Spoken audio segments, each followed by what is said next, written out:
Hello, this is welcoming you to week 6 on our facilitation series on ISL 142 Islam and Interreligious Dialogue.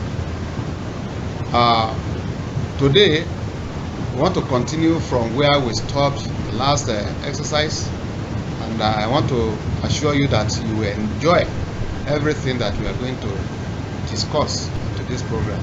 My name is Professor Mustafa Rahim. You are welcome.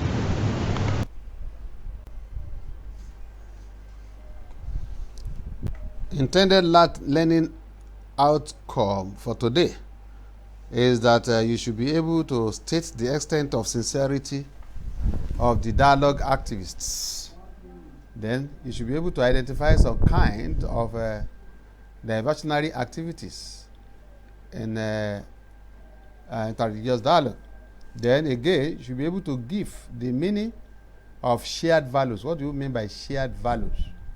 And finally, you should also be able to list examples of shared values. Then the extent of sincerity of the dialogue activities. As we have already discussed, the interreligious dialogue activities are intensified around the world these days. If you monitor it, you will see that so many individuals, organizations, and religious groups are now embarking on interreligious dialogue, not only in Nigeria but around the world. While some interested parties pursue it on an ad hoc basis, others approach it on a full-time basis. We have some people that take it as a part-time assignment, while we have some people who take it as a full-time job. They travel here and there around the world, they raise money to do it, and they take it as their profession. The NIREC in Nigeria, the Rabita in Saudi Arabia, and the Vatican in Rome adopt a full-time approach. So all those three organizations are organizations that took or that take interreligious dialogue in full-time. Even some personalities like Reverend Moon of South Korea adopted full-time approach to interreligious dialogue. They travel around the world to do it. Then the intriguing question is, how much dividends have those activities yielded? That is, what are the benefits? What have we achieved so far in those things? The extent of sincerity continue. Let's look at the issue of 9/11 in America, the September 11 incidents that shook the whole world. So I know some of you may not know about, may not be might not have witnessed it or heard much about it. But if you go into history, on September 9, 2011, I think. So there was an incident in America that shook the whole world. Then the Afghanistan crisis, the Iraqi war, and Arab Spring, all those incidences give impression to show that all is not well with interreligious dialogue. That is, we have not achieved much, because if interreligious dialogue is achieving its aim, we wouldn't have witnessed all these problems that we are making reference to now. On the local scene here in Nigeria, you will observe the communal clashes in Plateau State with religious undertone. You know, we have a lot of clashes in the plateau, on the plateau, so which is associated with religion. Of recent, you hear about some Fulani residents of Ikaram Akoko in Ondo State, or Ajowa Akoko in Ondo State, who traveled on a religious mission to, was it Bauchi? But when they were coming on getting to Jos, they were attacked by some people and killed. So the religious insurgents under various guises in parts of the northern Nigeria are signs of failed interreligious dialogue.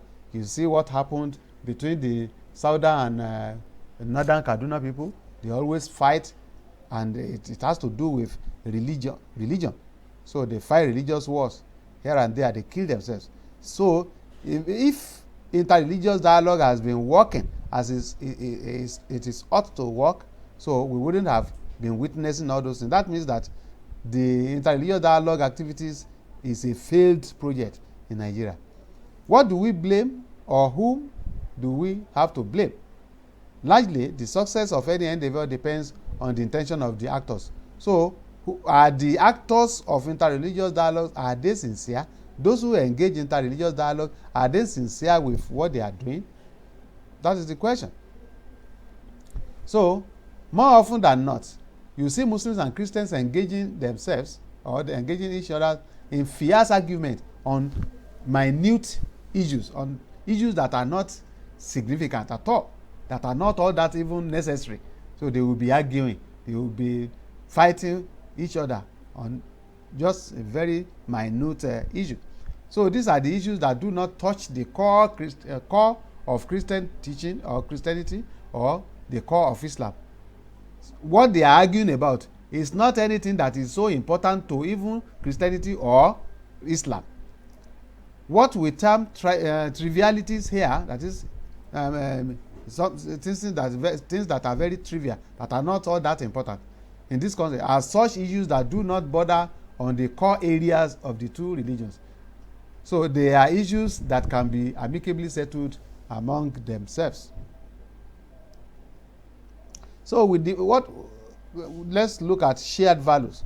We define shared values as the common teachings and lessons which constitute the core message in either Christianity or Islam.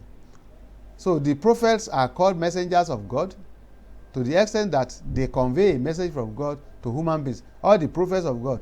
We have prophets in Islam, we have prophets in Christianity. And they bring glad tidings and messages from God to human beings. Two lessons resonate so far, namely, that the messengers of God were instructed to inform their people that God is one. That is the message that is common to all the prophets of God. And that God should be worshipped alone. It's only him is to be worshipped. These are the teachings of the religion of Islam and Christianity. So they are shared value. So therefore, oneness of God and his worship are basic to all messengers of God. Yes.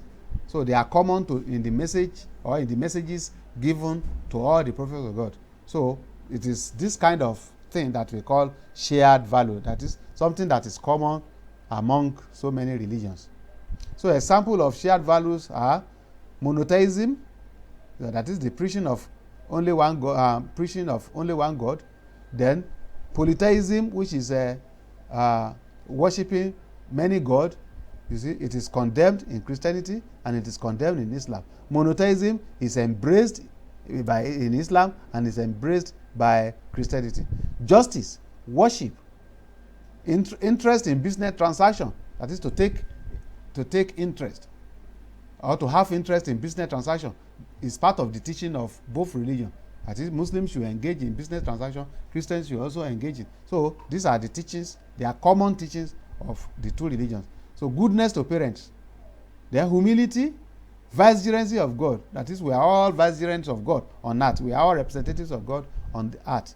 Then moving away from alcoholism, condemnation of alcoholism is both taught in the Quran and in the Bible. So, and they believe in last day, that we should prepare for the last day.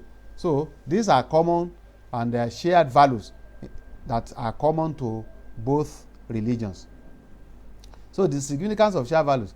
The two faiths of Islam and Christianity are from the same source. They are from God. Since the purpose of religion on earth is to maintain peace, God could not have sent conflicting messages. So God is not a God of chaos. So he wouldn't have sent any messenger with something that will divide human beings. So the messengers of God may be numerous. That is, there are many, but they carry the same message. So since the followers of each prophet cannot live in a geographically isolated place from another group, the tenets of one group's religion must not be offensive and irritating to the other, because we are not created to be one. We have different religious background, and we must live together. So we should tolerate one another. We should accept one another. That's what he's saying there. So the commonality that expressly and manifestly characterize the teaching of Islam and Christianity points to the possibility of many differences that are orchestrated by the practitioners. So we have established that God sent the prophets with only one religion, with the same message. Now, the other differences that we have now is a creature of the practitioners. It is we, the human beings, that cause what differentiates us. That is the summary of what he's saying here. So arising from the above is that the artificial differences could emanate from the spirit of commercialization. That is, maybe as a result of our interest in making money. That brings about differences between us. So the commonality of core teachings raises a serious question on the names Islam and Christianity. So summarily, we have discussed some things. Then we have stated the extent of sincerity of the dialogue activists, those who engage in dialogue. Are they sincere or not? We have identified some kind of diversionary activities, and we have stated the meaning of shared values. We know what shared values means, and examples are given. So that is what we have for today. Next time we'll continue. Thank you.